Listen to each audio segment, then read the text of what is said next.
السلام علیکم ورحمۃ اللہ وبرکاتہ۔ آج کل بہت سارے احباب احتیاط کے متعلق پوچھتے ہیں، ایس او پیز جو گورنمنٹ نے بنائی ہیں اور جو احتیاط ڈاکٹرز حضرات بتا رہے ہیں وہ ان کے متعلق پوچھتے ہیں کہ احتیاط کا تصور کیا اسلام میں ہے یا نہیں ہے،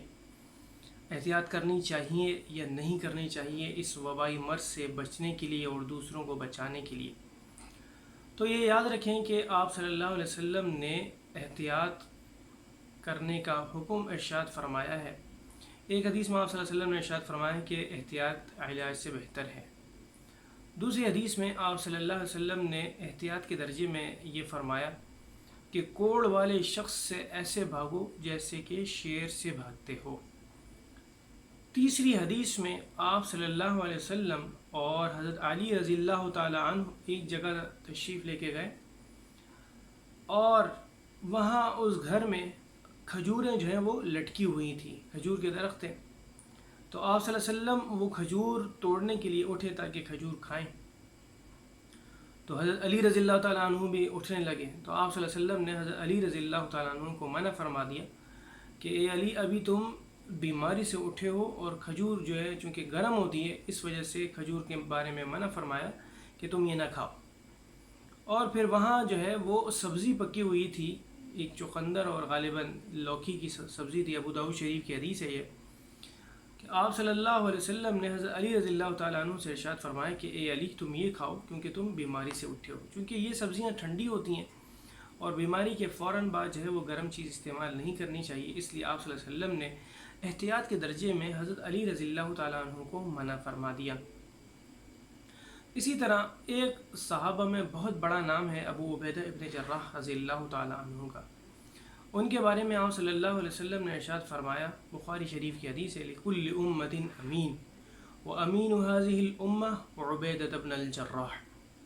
کہ ہر امت میں ایک امین ہوتا ہے اور میری امت کا امین جو ہے وہ عبیدہ ابن جراح ہیں۔ عبیدہ ابن جراح رضی اللہ تعالی عنہ کے بہت سارے فوائد ہیں، بہت ساری خصوصیات ہیں۔ ان میں سے ایک خصوصیت تو یہ ہے کہ حضرت صدیق اکبر رضی اللہ تعالی عنہ کے بعد دوسرے ہی دن ابو عبیدہ ابن جراح رضی اللہ تعالی عنہ جو ہے وہ مسلمان ہو گئے اور پھر آپ صلی اللہ علیہ وسلم کے ساتھ تمام جنگوں میں شریک رہے۔ اسی طرح آپ صلی اللہ علیہ وسلم کا زمانہ بھی پایا، حضرت ابو بکر کا زمانہ بھی پایا، حضرت عمر رضی اللہ تعالیٰ عنہ کے زمانے میں وہ گورنر تھے۔ تو اس زمانے میں جب تعاون آیا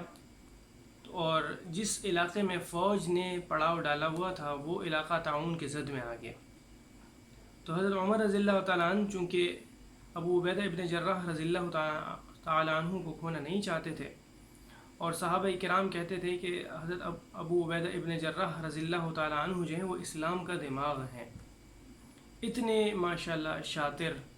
شخص تھے اور اتنی خصوصیات کے حامل تھے۔ تو حضرت عمر رضی اللہ تعالیٰ عنہ نے ان کو خط لکھا کہ وہ واپس آ جائیں، مدینہ منورہ واپس آ جائیں، تو انہوں نے منع کر دیا اور آپ صلی اللہ علیہ وسلم کی حدیث لکھ کر کے بھیج دی کہ آپ صلی اللہ علیہ وسلم نے منع فرمایا ہے کہ تعاون کی جگہ سے کوئی نہ جائے اور تعاون کی جگہ میں بھی کوئی شخص داخل نہ ہو۔ تو جب جوابی خط حضرت عمر نے دیکھا تو وہ دیکھ کر کے رونے لگے، اور پھر احتیاط کے درجے میں حضرت عمر رضی اللہ تعالیٰ عنہ نے حضرت ابو عبیدہ ابن جراح کو خط لکھ کر کے بھیجا کہ اچھا چلو ٹھیک ہے، واپس نہیں آتے لیکن کچھ اوپر چلے جاؤ، کسی محفوظ مقام پر منتقل ہو جاؤ۔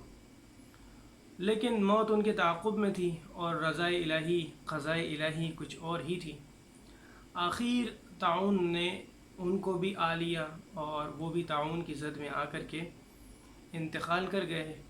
اور پھر ان کے بعد جو ہے کمان جس شخص نے لی وہ بھی انتقال کر گیا۔ اس طرح کرتے کرتے آدھا لشکر جو ہے وہ تعاون کی زد میں آ گیا۔ اصل بات یہاں سمجھانے والی یہ ہے کہ جو احتیاطی تدابیر گورنمنٹ بتا رہی ہے، ہر ایک شخص کو چاہیے کہ وہ تمام احتیاطی تدابیر بروئے کار لائے تاکہ وہ خود بھی بچ سکے اور دوسروں کو بھی اس مرض سے بچا سکے۔ دوسروں کے لیے آپ اس وقت یہی خیر خواہی کر سکتے ہیں کہ اگر آپ کسی بھی مرض میں مبتلا ہیں یا اس مرض میں مبتلا ہیں تو ایسی جگہوں پر نہ جائیں جس سے آپ کے ذریعے کسی اور میں یہ بیماری منتقل ہو جائے. مثلا مساجد میں جو نا ایسے بچے بوڑھے نہ جائیں، بازاروں میں نہ جائیں. یہ دوسروں کی خیر خواہی ہی ہے. ایک تو یہ کہ سنت پر عمل ہے، دوسرا یہ کہ دوسروں کی یہ خیر خواہی ہی ہے کہ آپ ایسی جگہوں پر جا کر اس مرض کے